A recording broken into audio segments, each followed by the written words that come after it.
Hey guys, I'm here to review the original Halloween 2. This isn't the Rob Zombie one. This is the sequel to the John Carpenter movie. This is the first Halloween movie I ever saw. I saw this before I saw the first one. I don't know why I decided to watch this. I think I did. But when I first saw it, it scared the shit out of me. This movie is just as good as the first movie, in my opinion. But pretty much in this movie, it's one of the few sequels where it picks up directly after the first movie. Like, it's sort of like a continuation of the first movie.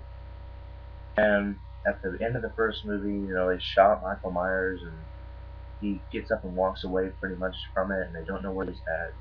This movie, we see Michael Myers at the very beginning walking around, and then there's a lot of commotion at Haddonfield when they're just all of a sudden now they're discovering the dead bodies and they're trying to find Michael Myers. Laurie Strode, on the other hand, is now being transported into a hospital for the attack that she suffered through.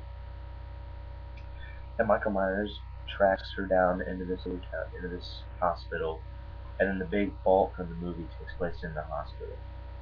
Um, it's not directed by John Carpenter, which I was pretty sad to find out that he didn't do that. And I have never found out a reason why he decided not to direct. I'm guessing it's because maybe he didn't. I really cannot even think of a feasible reason as to why he didn't want to direct. But Jamie Lee Curtis, Donald Pleasance, Charles Cyphers come back. Um, it's written by John Carpenter and Deborah Hill, produced by John Carpenter and Deborah Hill, and John Carpenter did the music. So he did almost everything else except direct it. Um, but it is a great movie. Great movie. The biggest difference between this movie and the original, two things.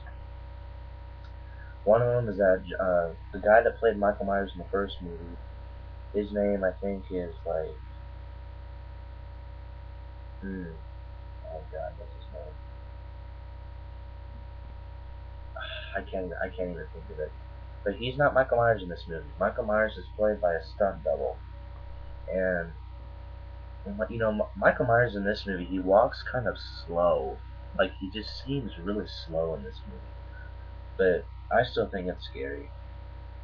And then the other big thing, the first movie was an independent, low budget movie, and this movie was a big budget Hollywood sequel. So it's more elaborate. You can put it that way. More people, more gore. Um, a great movie nonetheless. Highly recommend it if you like the original John Carpenter movie. Uh, they actually just released special editions of Halloween's 2 and 3 on Blu-ray, and they released them on DVD. And for Halloween 2, it's like the original theatrical cut, and then they have a TV edition that's never been released before, and tons of bonus features that I wanna get it. So I am gonna rebuy this. Halloween 3 I don't even own, because if you've seen Halloween 3, Halloween 3 has nothing to do with Michael Myers. It's a movie about like a Halloween mask company that does this weird thing where when people put on their masks, they like become possessed or something. I mean, I don't really even remember.